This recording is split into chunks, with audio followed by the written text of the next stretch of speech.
форум парламент хэмээн систем дээр та хуулийн төслийг дагахаас гадна хууль санаачлагчийг мөн дагах боломжтой.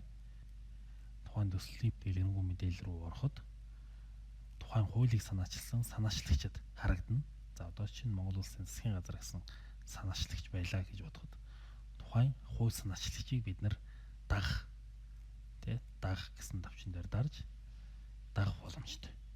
Ингэснээр та тухайн хууль санаачлагчийн оруулсан төслүүд дээр өөрчлөлт ороход за мэдээлэл хэсэгт ямар нэгэн мэдээлэл хүлээж авна. Мөн тухайн хууль санаачлагчийн оруулсан төслүүд дээр иргэд санал хүсэлтээ үлдээх болгонд та мэдээлэл хүлээж авах юм аа.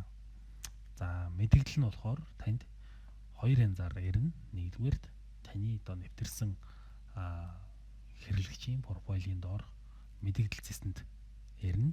Хоёрдугаарт имэйл хаягаар таны бүртгэлтэй имэйл хаягаар тухай бүрдээ ирж явах юм аа. За мөн дагсан хууль санаачлагчтай та харах боломжтой.